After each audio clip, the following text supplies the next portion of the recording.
అంజు, పదమ్మ, నిన్ను కాలేజ్ దగ్గర డ్రాప్ చేస్తాను అంటూ ఆమె తండ్రి శంకరం అంజలిని తన బండి మీద ఎక్కించుకొని బయలుదేరడానికి సిద్ధంగా ఉన్నాడు. బైక్ స్టార్ట్ చేసేలోపు ఎదురుగా వచ్చి నిలబడింది జలజ. అదేంటి జలజ, అమ్మాయిని కాలేజ్ దగ్గర దింపేసి వస్తాను కదా, ఎందుకు అడ్డంగా నిలబడుతున్నావు? ఈవిడ గారిని కాలేజ్ దగ్గర దింపేసి వచ్చేంత టైం మనకి లేదు ఇప్పుడు. అంత కొంపలు మునిగిపోయే పనులేమున్నాయి ఇప్పుడు? అంతేలేండి, ఈ అంజలి పుట్టగానే తల్లిని మింగేసింది. కానీ మీకు దాని మీద ఏ కోపమూ లేదు. నన్ను పెళ్లి చేసుకుని ఇంటికి తీసుకొచ్చాక నేను మీకు బిడ్డని కనివ్వలేకపోయానని నా మీద అక్కసును మాత్రం ప్రతిరోజు చూపిస్తారు. అసలు నేను అడిగిన దానికి నువ్వు చెప్పిన సమాధానానికి ఏమైనా పోలికుందా జలజ? మరి లేకపోతే ఏమిటండి, మా పిన్నిగారి అబ్బాయి ఇంటికి వాడి కూతురు పుష్పవతి ఫంక్షన్కి వెళ్దామని రాత్రి మాట్లాడుకున్నాంగా. ఇప్పుడు బయలుదేరితే మధ్యాహ్నానికి చేరుకుంటాం. మధ్యాహ్నానికి చేరుకుంటే ఫంక్షన్ చూసి భోజనం చేసి తిరిగింటి వచ్చే వరకు చీకటి పడిపోతుంది. మీరేమో ఏమీ ఎరగనట్టు మీ ముద్దుల కూతుర్ని తీసుకొని కాలేజీకి బయలుదేరారు. పోనీలే నాన్న, నువ్వు అమ్మ కలిసి ఫంక్షన్కి వెళ్ళండి. మరి నువ్వెలా వెళ్తావమ్మా? నీ సైకిల్ కూడా పాడైంది కదా. ఎలా వెళ్తుందా అంటూ శంకరం జేబులో ఉంచి కొన్ని డబ్బులు తీసి అంజలి చేతిలో పెట్టి, వీధి చివరన 5 నిమిషాలు నిలబడితే బోలెడన్న ఆటోలు వస్తాయి, ఆటోలో వెళ్తుందిలేండి అని విసుగ్గా సమాధానం చెప్పి భర్త వెనక బండి మీద కూర్చుంటుంది ఆమె. అదేమిటే అప్పుడే బండెక్కేస్తున్నావు? నేను బట్టలు మార్చుకోనక్కర్లేదా? అబ్బో, మీకున్న వాటిలో ఇంతకంటే అందమైన చొక్కా ఏమీ లేదులేండి, బట్టలు మార్చుకుంటారంట. ఇదిగో అంజలి, ఇంటికి తాళం వేసి తాళం చెవి పక్కింట్లో ఇచ్చి వెళ్ళు. అలాగే అమ్మా, జాగ్రత్త. మాకేం, మేం జాగ్రత్తగానే వెళ్తాం. నువ్వు కాలేజ్ అయ్యాక తిన్నగా ఇంటికి రావాలి. ఎలాగో మేము రావడానికి లేట్ అవుతుందని ఎక్కడ పడితే అక్కడ ముచ్చట్లు పెడుతూ కూర్చుంటే అట్ల కాడ సిద్ధంగా ఉంటుంది నీకోసం. లేదమ్మా, నేను టైంకి వచ్చేస్తాను. ఇంకేంటి చూస్తున్నారు, బయలుదేరండి. అబ్బా, ఏది శాంతంగా చెప్పడం చేత కాదు నీకు అని విసుక్కుంటూ శంకరం బయలుదేరాడు. అంజలి ఇంటికి తాళం వేసి ఆటో కోసం వీధిలో నడుస్తోంది. 4 ఇళ్ళ అవతల ఓ ఇంట్లో మనోహర్ అనే 27 ఏళ్ల వ్యక్తి ఉంటాడు. ఆఫీస్కి బయలుదేరడానికి తన షూస్ పాలిష్ చేసుకుంటున్నప్పుడు అంజలి తన ఇంటికి ఎదురుగా నడుస్తూ వెళ్తోంది. మనోహర్ ఆమెను కన్నార్పకుండా చూస్తూ ఉంటాడు. ఆ తర్వాత ఆమె వీధి మలుపు తిరిగి వెళ్ళిపోతుంది. మనోహర్ తమ్ముడు ఆనంద్, ఏంటన్నయ్య ఆ అమ్మాయిని రెప్పవాల్చకుండా చూస్తున్నావు? కొంపదీసి లవ్వా ఏంటి? ఊరుకోరా, నాకు లవ్వేంటి? మరెందుకు తనని అంతలా చూస్తున్నావు? ఆ పిల్ల ఎదురుగా కనిపించినప్పుడల్లా చూడాలనిపిస్తుందిరా నాకు. దాన్నే ప్రేమంటారన్నయ్య. నీ మొహం. ప్రపంచంలో నేను ప్రేమించే స్త్రీ ఎవరైనా ఉన్నారంటే అది అమ్మ మాత్రమే. అమ్మ ప్రేమకి అమ్మాయి ప్రేమకి తేడా లేదా? ఉండొచ్చు, కానీ నేనే అమ్మాయిని ప్రేమించను. ఎవరి ప్రేమ నాకు అక్కర్లేదు. నాకు అమ్మ ప్రేమ ఉంటే చాలు. తను చెప్పినట్టుగా నడుచుకుంటే చాలు. ఇంత అమ్మ కూచివైతే ఎలాగన్నయ్యా? రేపు నీకు భార్యగా వచ్చే అమ్మాయి ఇబ్బంది పడదా? అదంతా నాకు తెలియదు. పేరుకు నువ్వు చిన్నవాడివైనా అమ్మ ఎక్కువగా నన్నే ప్రేమిస్తుంది. అది నీకు కూడా తెలుసు. అందుకే అమ్మ ప్రేమకి నేను బానిసనే. అయినా ఇలాంటి విషయాల మీద శ్రద్ధ చూపకుండా బుద్ధిగా చదువుకోరా నువ్వు. ఇప్పటికే ఇంటర్మీడియట్ 2 సార్లు తప్పావు. ఈసారి కూడా ఫెయిల్ అయితే మళ్ళీ నేను కాలేజీకి పంపించడం జరగదు. అది చూసుకో నువ్వు అని గట్టిగా చెప్పి మనోహర్ తన బైక్ మీద ఆఫీస్కి వెళ్ళిపోయాడు. అంజలి కాలేజ్ విడుదలవ్వగానే సాయంత్రం మళ్ళీ ఆటోలో ఇంటికొచ్చేస్తుంది. తనకి తన తల్లిదండ్రులకు కలిపి వంట సిద్ధం చేసి వాళ్ళ కోసం ఎదురు చూస్తూ గుమ్మం దగ్గర కూర్చుంటుంది. రాత్రి 8 దాటుతున్నా శంకరం జలజ తిరిగి రాలేదు. అంజలికి కంగారు మొదలైంది. పక్కింటి వాళ్ళ దగ్గరికి వెళ్ళి వాళ్ళ చేత ఫోన్ చేయించింది. కానీ ఫోన్ స్విచ్ ఆఫ్ వచ్చింది. రాత్రి 10 గంటలకి వాళ్ళ ఇంటికి ఒక అంబులెన్స్ వచ్చింది. ఆమె కంగారుగా పరిగెత్తింది. అదేంటి, మా ఇంటి ముందుకు అంబులెన్స్ వచ్చింది, ఏమైందన్నా అంటూ డ్రైవర్ని అడిగింది ఆమె. మీ అమ్మా నాన్న బండి మీద వస్తున్నప్పుడు యాక్సిడెంట్ జరిగిందమ్మా. ఇద్దరూ అక్కడికక్కడే చనిపోయారు అంటూ బాంబు పేల్చాడు ఆ వ్యక్తి. ఆ వార్త విన్న క్షణం అంజలి స్పృహ తప్పి పడిపోయింది. మనోహర్ కుటుంబంతో సహా చుట్టుపక్కల వాళ్ళందరూ పోగయ్యారు. కాసేపటి తర్వాత ఆమె స్పృహలోకి వస్తుంది. తల్లిదండ్రుల శవాల మీద పడి గుండెలు పగిలేలా ఏడుస్తుంది. మరుసటి రోజు బంధువులు వీధిలో వాళ్ళ సాయంతో అంత్యక్రియలు పూర్తి చేస్తుంది. ఇంటికి తిరిగి రాగానే కొంతమంది గొడవ చేయడం మొదలు పెడతారు. చూడమ్మా అంజలి, ఈ సమయంలో అడగడం తప్పని మాకు తెలుసు, కానీ ఆలస్యం అయితే మా అప్పు తీరదనే భయంతో అడుగుతున్నాం. మీ నాన్న మా అందరి దగ్గర కలిపి 4 లక్షల రూపాయలు అప్పుగా తీసుకున్నాడు. త్వరలో ఏదో లోన్ తీసుకోబోతున్నాను, ఆ డబ్బులు వచ్చాక ఇస్తానన్నాడు. ఈలోపు ఇలా జరిగింది. మేమంతా కూడా మధ్యతరగతి వాళ్ళమే. నీ వాళ్ళకి ఇలా జరిగింది కదా అని మా డబ్బులు ఎగ్గొడితే మేం కూడా ఇబ్బందుల పాలవుతాం. ఇంట్లో డబ్బు బంగారం ఏదైనా ఉంటే మీ నాన్న నీకు వాటి వివరాలు ఏదైనా చెప్పుంటే గుర్తు చేసుకొని తొందరగా మా అప్పు తీరుస్తావని ఆశతో వెళ్ళిపోతున్నాం. 11వ రోజు కార్యక్రమం పూర్తయ్యాక 12వ రోజు తిరిగి వస్తాం, మర్చిపోకు అని చెప్పేసి వెళ్ళిపోయారు. అంజలి దుఃఖం మరింత పెరిగిపోయింది. ఆమెను చూస్తున్న మనోహర్కి విపరీతంగా జాలేసింది. ఇంటికి తిరిగి వెళ్ళాక అతనికి అసలు నిద్రే పట్టలేదు. కళ్ళ ముందు కన్నీళ్లు పెడుతున్న అంజలి రూపమే కనిపిస్తోంది. ఆ తర్వాత మరో 10 రోజులు గడిచాయి. అతని మనసంతా అంజలి చుట్టే తిరుగుతోంది. 11వ రోజు మనోహర్ తల్లి విజయమ్మ అతనితో, నాన్న మనో, ఈరోజు ఆఫీస్కి సెలవు పెట్టరా. ఎందుకమ్మా? పెళ్లి చూపులకు వెళ్ళాలి. ప్రతిసారిలాగా పెళ్లి కూతురుతో మా అమ్మ చెప్పినట్టు వింటేనే నన్ను పెళ్లి చేసుకో, లేదంటే వద్దు అని చెప్పకురా, నీకు దండం పెడతాను. మన ఇంటికి వచ్చాక అలాంటివి చెప్పుకోవాలి, కానీ పెళ్లికి ముందే చెప్తే ఏ అమ్మాయి ఒప్పుకుంటుందిరా. వెళ్ళి త్వరగా స్నానం చేసి తయారై రాపో. విజయమ్మ చెప్పిన వార్త విన్నాక మనోహర్ మనసు కలతకు గురైంది. ఆ క్షణంలో అతనికి అంజలియే కళ్ళ ముందు కనిపించింది. అమ్మా, ఈ పెళ్లి చూపులు క్యాన్సిల్ చేయి, నేను ఒక ముఖ్యమైన పని మీద వెళ్తున్నాను. అలాగా, సరే కానివ్వు, నేను పంతులకి ఫోన్ చేసి చెప్తానులే. ఆ తర్వాత మనోహర్ సరాసరి బ్యాంకుకు వెళ్ళాడు. 4 లక్షల రూపాయలు డబ్బు విత్డ్రా చేసి ఒక బ్యాగులో పెట్టుకొని అంజలి ఇంటికి వెళ్ళాడు. అతను వెళ్ళేసరికి ఆ ఇంట్లో కార్యక్రమం పూర్తయిపోతుంది. ఒకరిద్దరు తప్పించి మిగిలిన బంధువులందరూ బయలుదేరడానికి సిద్ధంగా ఉంటారు. వాళ్ళు వెళ్ళిపోయిన తర్వాత అంజలి, ఒకసారిలారా, నేను నీతో మాట్లాడాలి. మనోహర్ గారు, మీరా? ఏంటండి? రేపు నువ్వు అప్పుల వాళ్ళకి డబ్బులు కట్టాలి కదా, సిద్ధం చేశావా? అంత డబ్బు మా ఇంట్లో ఎందుకుంటుందండి? ఈ ఇల్లు అమ్మేసి ఇస్తానని చెప్దామనుకుంటున్నాను. ఆడపిల్లవి, ఇల్లు కూడా అమ్మేసి ఎక్కడికి వెళ్తావు? మరేం చేయాలండి? ఇప్పుడు నాకు మిగిలిన దారి అదొక్కటే. ఇల్లు అమ్మేసి వాళ్ళ డబ్బులు వాళ్ళకిచ్చి మిగిలిన డబ్బులు తీసుకొని మా బంధువుల ఊరికి వెళ్ళిపోతాను. ఆమె అలా చెప్పగానే అతని గుండెల్లో రాయి పడ్డట్టయింది. అదంతా ఏం అవసరం లేదు, నేను డబ్బు తీసుకొచ్చాను, ఈ డబ్బు నువ్వు వాళ్ళకి ఇచ్చేసేయి. మీరు నాకు డబ్బులు ఇవ్వడం ఏంటండి? ఇది కూడా అప్పే కదా, ఏదైనా తీర్చాల్సిందేగా. అవసరం లేదు. ఏ ఏ అంటే ఏం చెప్తాం? చెప్పిన మాట వినాలి. నువ్వు మీ బంధువుల వెంట వెళ్ళిపోవద్దు. మరి ఒక్కదాన్నే ఇక్కడ ఎలా ఉండగలను? నాకు భయం వేస్తుందిగా. నేనున్నాను కదా, నేను చూసుకుంటాను. మనోగారు, మీ మాటలు నాకు ఒక్క ముక్క కూడా అర్థం కావడం లేదు. 5వ నెలలో సంవత్సరికం జరిపిద్దాం నీ తల్లిదండ్రులకి. ఆ తర్వాత మనం పెళ్లి చేసుకుందాం. ఏంటండి పెళ్ళేంటి? పెళ్ళంటే పెళ్ళే, కాదంటే బాగుండదు చెప్తున్నా. అంత బాధలో కూడా అతని మాట తీరు ఆమెకు నవ్వు తెప్పించింది. నీకోసం నేనుంటానంజలి. నువ్వు ఎవరిని సాయం కోసం ఎదురు చూసే పని లేదు. ఇల్లు అమ్ముకోవాల్సిన అవసరం అంతకన్నా లేదు. నా మీద, నా మాట మీద నమ్మకం ఉంటే ఈ డబ్బు తీసుకో. నువ్వు డబ్బు తీసుకుంటే నన్ను పెళ్లి చేసుకోవడానికి ఒప్పుకుంటున్నావని నేను నమ్ముతాను. అంజలి 2 నిమిషాలు ఆలోచించి అతని చేతిలో నుండి డబ్బు తీసుకొని ఇంట్లోకి వెళ్ళిపోతుంది. మనోహర్ సంతోషంగా తన ఇంటికి తిరిగి వస్తాడు. ఆ తర్వాత అంజలి తన అప్పు తీర్చేస్తుంది. మనోహర్ ఆమెను తన ఇంటికి తీసుకువచ్చి, అమ్మ, ఓ 4-5 నెలలు అంజలి మన ఇంట్లోనే ఉంటుంది. ఒంటరి ఆడపిల్ల, అక్కడ ఉండడం సురక్షితం కాదని నేనే తీసుకొచ్చాను. విజయమ్మకి కొడుకు ప్రవర్తన వింతగా అనిపిస్తుంది. కొడుకు మీదున్న ప్రేమ కొద్దీ ఒప్పుకుంటుంది. ఆ తర్వాత ఒక రోజు అతన్ని నిలదీస్తుంది. 2 మగపిల్లలున్న మన ఇంట్లో పెళ్లికానొక ఆడపిల్ల ఉండడం ఏంట్రా? వాళ్ళ బంధువులు ఎవరో ఒకరు తీసుకెళ్తారు కదా, నీకెందుకంత జాలి? జాలి అది ఏమీ లేదమ్మా, నేను తన్ని పెళ్లి చేసుకోవాలనుకుంటున్నాను.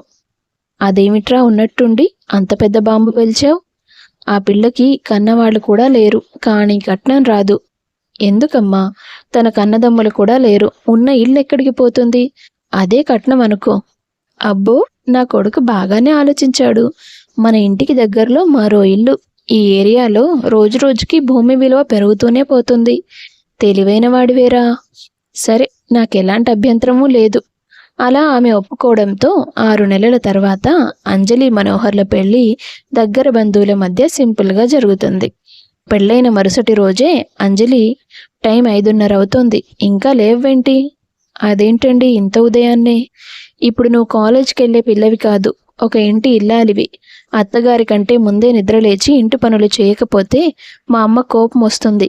నువ్వు తనకు నచ్చినట్టుగా ఉంటేనే నాకు నచ్చుతావు, లేదంటే మన మధ్య విభేదాలు వస్తాయి. సరేనండి, మీరు చెప్పినట్టే చేస్తాను. ఆ రోజు నుండి విజయమ్మ మాట ప్రకారమే నడుచుకునేది అంజలి.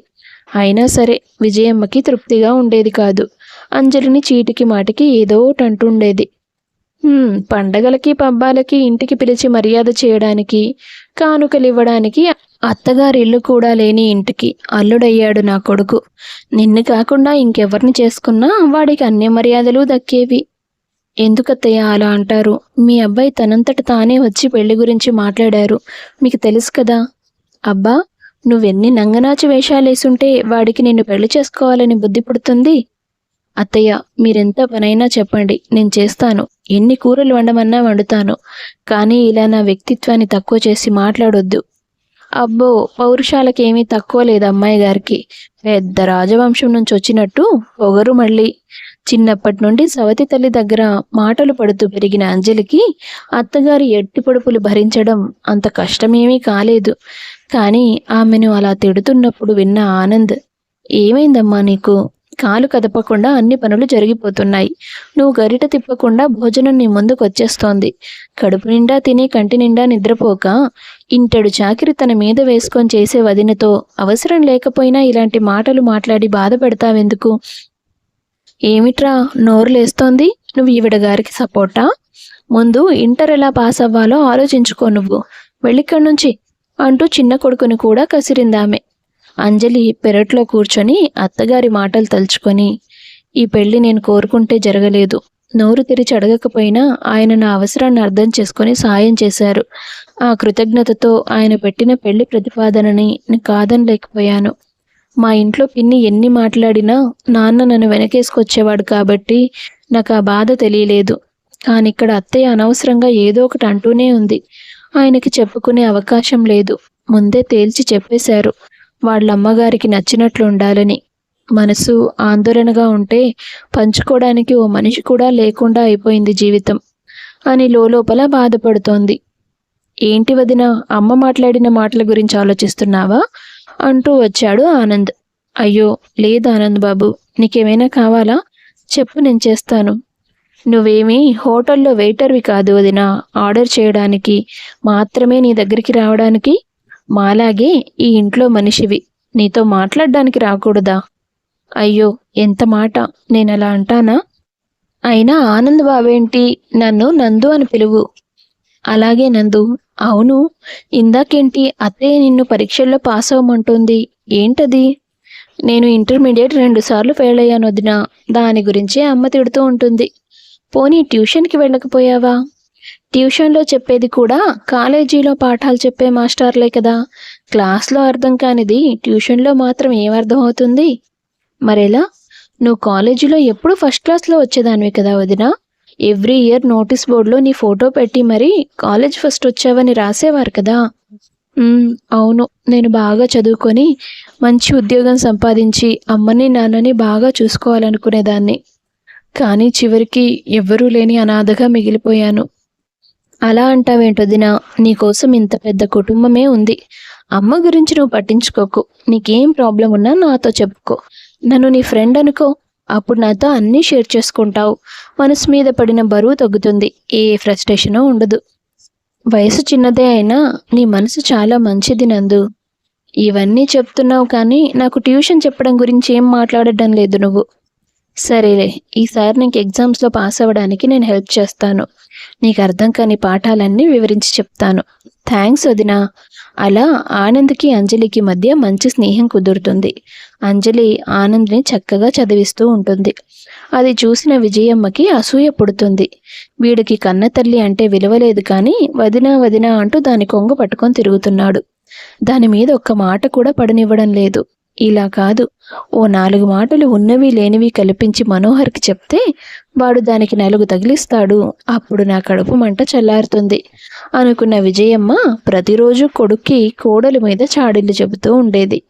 వాటన్నింటినీ నిజమని నమ్మి భార్యను మందలిస్తూ ఉండేవాడు మనోహర్. అంజలికి చాలా నిస్సహాయంగా అనిపించేది. తన ప్రతి సమస్యకి ఊరటగా నందు ఆమెను నవ్విస్తూ బోలెడన్ని కబుర్లు చెప్పేవాడు. అలా ఏదోలా ముందుకు సాగిపోతోంది ఆమె జీవితం. కొన్ని నెలలు గడిచాక ఓ రోజు విజయమ్మ కావాలనే అంజలి మీద కేకలు వేస్తోంది. నందు ఆమెను ఆపడానికి ప్రయత్నిస్తున్నాడు. కానీ అతను ఎంత చెప్పినా విజయమ్మ వినలేదు. దాంతో విసుగొచ్చి ఆనంద్ బయటికి వెళ్ళిపోయాడు. అమ్మకి ఎన్నిసార్లు చెప్పినా బుద్ధి రాదు. అన్న ఏమో వదిన్ని కొంచెం కూడా అర్థం చేసుకోడు. అమ్మ చెప్పిందే నమ్ముతాడు. ఆ మాత్రం ప్రేమ లేనివాడు ఎందుకు ఏరుకోరి పెళ్లి చేసుకున్నాడో అర్థం కాదు అంటూ తిట్టుకుంటున్నాడు అతను బయటికి వెళ్ళి.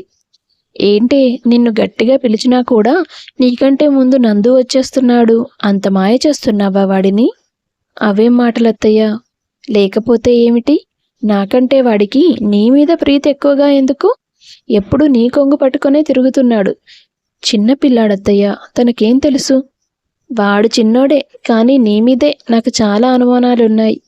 అనుమానం ఏంటత్తయ్యా? నా పెద్ద కొడుకు పెట్టినట్టు చిన్న కొడుకు కూడా ఏదో మందు పెట్టినట్లున్నావు నువ్వు. నీకంటే వయసులో చిన్నవాడని వావి వరుసలు కూడా లేకుండా వాణ్ణి కూడా వళ్ళో వేసుకుంటున్నావన్నమాట. అత్తగారన్న మాటకి ఆమె చెంప పగలగొట్టాలనేంత కోపం వచ్చింది అంజలికి. కానీ అదే సమయానికి మనోహర్ అక్కడికొచ్చాడు. అమ్మా అంటూ గట్టిగా అరిచాడు. గుమ్మంలో నిలబడి ఉన్న పెద్ద కొడుకును చూసి విజయమ్మ కంగుతింది. ఏమైనా మతుండే మాట్లాడుతున్నావా అమ్మా? చాలా రోజులుగా నాకు ఆనంద్ చెప్తూనే వచ్చాడు, నువ్వు అంజలిని ఇబ్బంది పెడుతున్నావని.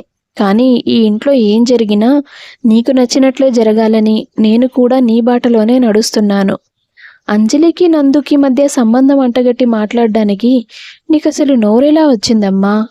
అది కాదురా, మన నందు ఎప్పుడు దీని వెంటే తిరుగుతున్నాడు. తిరిగితే అంజలి ఆనంద్ని తన కొడుకులాగా చూస్తుందమ్మా. నువ్వనుకుంటున్నట్టు కాదు. వాడు కూడా నీలో కంటే తనలోనే అమ్మ ప్రేమని ఎక్కువగా చూస్తున్నానని చెప్పాడు. అంత పవిత్రమైన స్నేహం ఉంది వాళ్ళ మధ్య. దాన్ని నువ్వు వంకరగా చూశావంటే, ఇంత సంకుచితంగా ఆలోచించే తల్లికి బిడ్డగా ఇన్నాళ్ళు ఉన్నానని తలుచుకోవడానికి నాకు సిగ్గేస్తోంది. ఇంక చాలమ్మా, ఇక్కడే ఉంటే నా భార్యని నువ్వు మాటలతో చంపినా చంపేస్తావు. నేను నా భార్యను తీసుకొని తన పుట్టింట్లోకి వెళ్ళి కాపురం పెడతాను.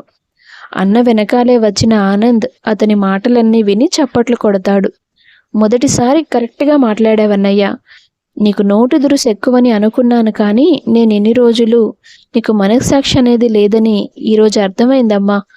కావాల్చుకొని ఓ మనిషిని బాధ పెట్టడం కోసం నీ వ్యక్తిత్వాన్ని నువ్వే తగ్గించుకుంటున్నావు. అది నీకెందుకు అర్థం కాలేదో నాకు తెలియదు. అన్నయ్య, నువ్వు మాత్రం మంచి నిర్ణయం తీసుకున్నావు. నాకు పెళ్ళవడానికి ఇంకా చాలా టైమే పడుతుంది. అప్పటి వరకు అమ్మకి తోడుగా నేను ఉంటాను కదా. నువ్వు వదినని తీసుకొని వాళ్ళ ఇంట్లోకి వెళ్ళిపో. తనకు ఒక మంచి జీవితం ఇస్తానని తీసుకొచ్చి ఉంటావు కదా, ఆ జీవితం ఇప్పటి నుంచి మొదలు పెట్టండి. ఏంట్రా, మీరిద్దరూ కలిసి నన్ను బెదిరిద్దామని చూస్తున్నారా? వెళితే వెళ్ళండి, ఇద్దరూ వెళ్ళిపోండి, నాకేంటి? ఈవిడగారు రాకముందు నాకెవరైనా సేవలు చేసి పెట్టారా ఏంటి? నేను చేసుకోలేదా? చూసావా అన్నయ్య, అమ్మ మారదు, మీరు వెళ్ళండి. అది కాదు నందు, ఇలా నా వల్ల కుటుంబం వేరైపోవడం కరెక్ట్ కాదు. అంజలి, నువ్వు మన సామాన్లు సర్దు, ఈరోజే మనం మీ ఇంట్లోకి వెళ్ళిపోతున్నాం అంటూ హెచ్చరించాడు మనోహర్. ఆ తర్వాత భార్యాభర్తలిద్దరూ కలిసి అంజలి పుట్టింటికి మారిపోతారు. పౌరుషం కొద్దీ విజయమ్మ వాడని ఆపలేదు. అక్కడికి వెళ్ళాక అంజలి చాలాసార్లు మీకు నా మీద అసలు ప్రేమ ఉందా అని అనిపించేదండి నాకు. కానీ మీరు నన్ను ఎంత అర్థం చేసుకున్నారో ఈరోజు మీ మాటల్లో తెలిసింది. ఈ అదృష్టం చాలండి నాకు. నా వైపు కూడా తప్పుంది అంజలి. భార్యని తల్లిని ఒకలా చూడలేకపోయాను. అందుకే మా అమ్మలో అత్తననే గర్వం పెరిగిపోతూ వచ్చింది. చివరికి ఇలాంటి నిర్ణయం తీసుకోవాల్సిన పరిస్థితి వచ్చింది. అవునండి, అది మాత్రం నిజమే. మీరు అత్తయ్యకి కాస్త గట్టిగా నచ్చ చెప్తే అయిపోయేదేమో. ఇలా ఇల్లు వదిలి రావడం మనకు మాత్రం గౌరవంగా ఉంటుందా? లేదంజలి, మనం కొంతకాలం దూరంగా ఉంటేనే అమ్మకి తన వైపున్న తప్పేంటనేది తెలిసొచ్చే అవకాశం ఉంటుంది.